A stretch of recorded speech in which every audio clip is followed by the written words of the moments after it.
What up, everybody? This your boy Black Magus, and been a few days since I've done one of these. Partially because I actually recorded one, but it was just all over the place. It ended up being like 13, 14 minutes long because wild, crazy stuff was happening while I was driving.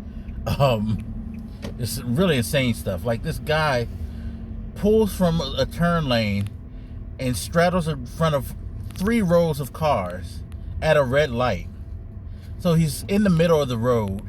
He's kind of blocking the opposing turn lane coming towards us, making it difficult, at least for the people coming from that lane, to make a proper right turn. Yeah, why do people, by the way, walk into the street even though they see a car coming? And just think that you're supposed to stop? Or why do people drive across parking lots and think like, oh, I'm cutting through even though you're actually the person driving through the street? Shouldn't you stop so I can illegally cut through this parking lot to get in front of you? No. God.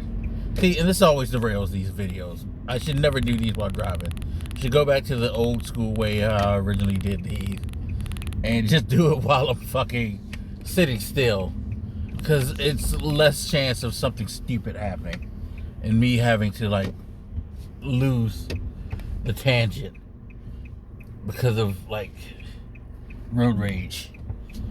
Anyway, so yeah, that's pretty much what happened. Like this dude, he's just out there, and then when the light turns green, he jumps into the furthest lane in the right so he can make a turn at the next light. And it's like,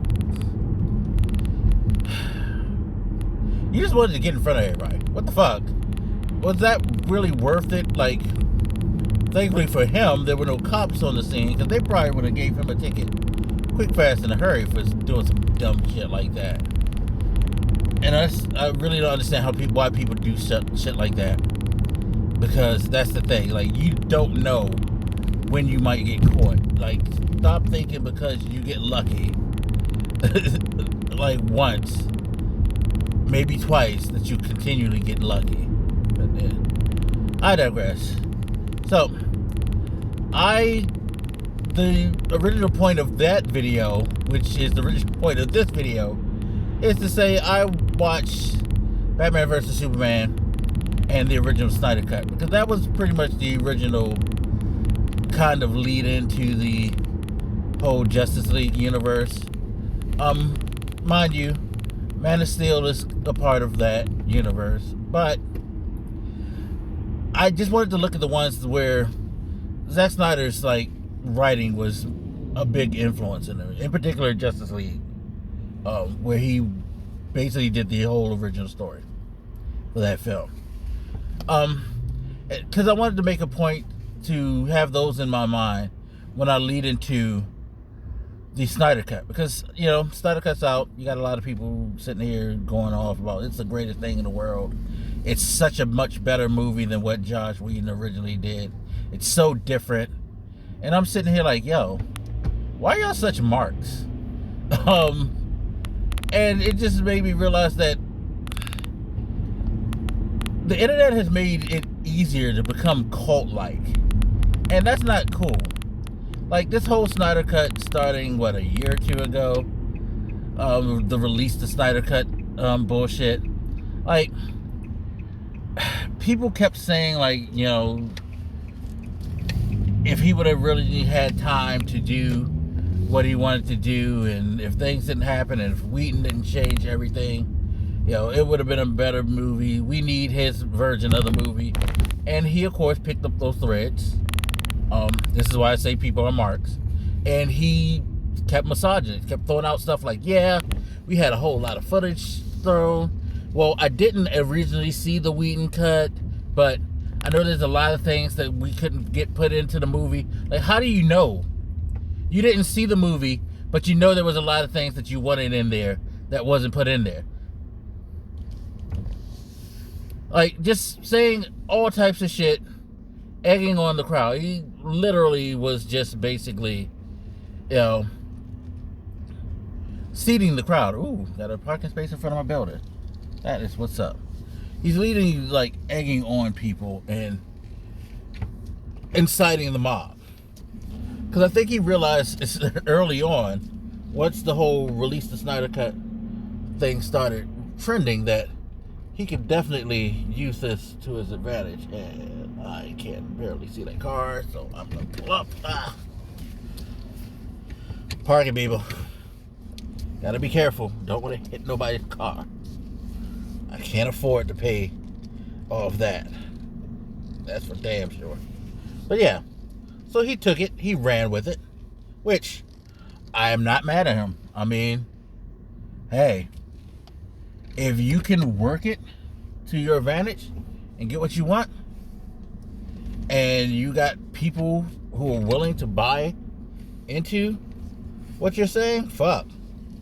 You can get over. It's not my way of doing things, but I understand why people do it that way. Because it's easy to get over that way. Always has been, always will.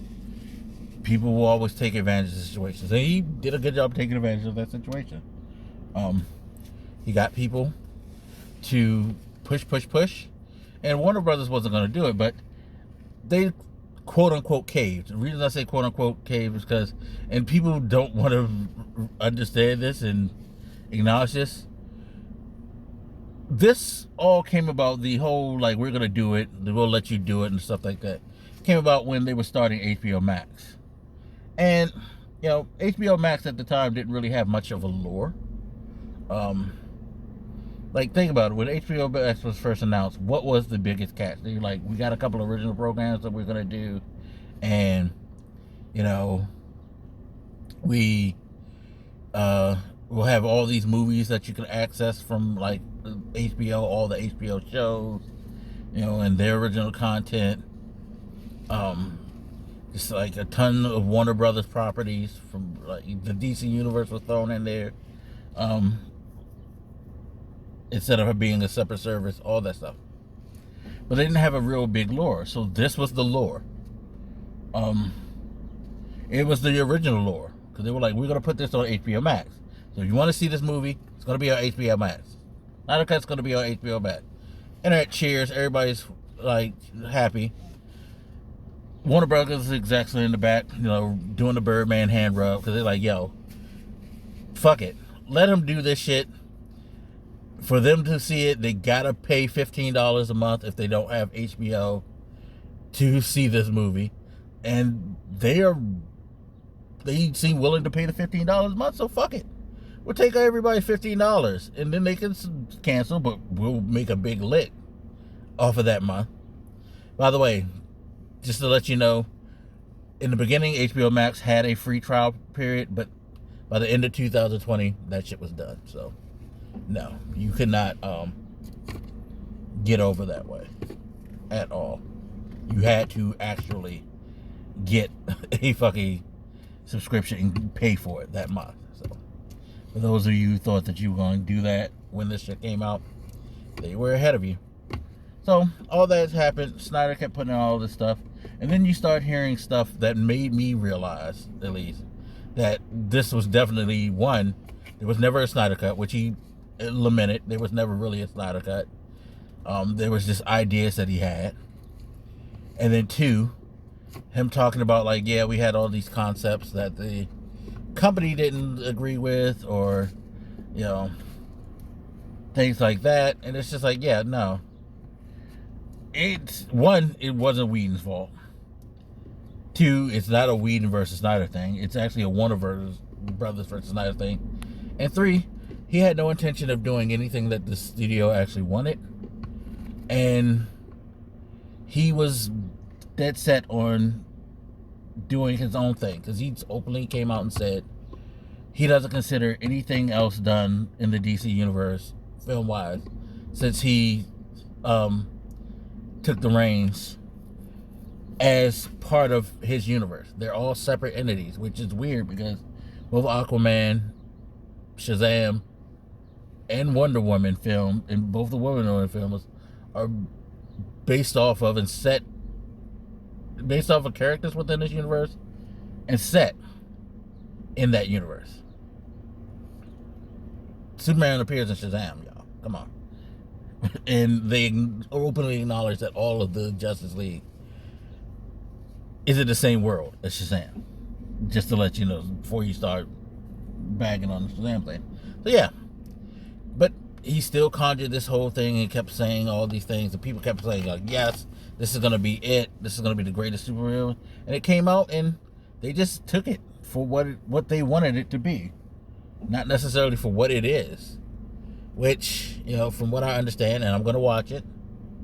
But listening to him, listening to film people that I know, and just general reactions of most people around me who seem to be pretty open-minded and rational. Yeah, it's the same movie. It's better, but it's not necessarily a good movie, per se. It's just a better version of what we originally got. So if you liked the original, you should like this. You probably like it more. If you didn't like the original, you shouldn't like it. And if you didn't like the original, but you all of a sudden claim that this one is the better, this is like it, this is the greatest thing, you're fucking lying to yourself, because the same movie. But you know what? We will get into details later. All I gotta say is hats off to Zack Snyder. He got what he wanted. He was able to, milk this for all it's worth in just 15 minutes. Well, he's always gonna be a known director because he's done some good shit. But at least his 15 minutes for this has been extended, and now on to the restore the Snyder Cut, right? Because why not? Internet feels empowered already, so why won't they keep going? Anyway, I've been sitting in the car in my parking lot, people looking at me like I'm crazy for a while, so I'm gonna go in the house now. Anyway, as always, you guys feel free to hit me up. Let me know what you think, and I'll holler at you later. It's your boy Black Megas, and I'm out. Deuces.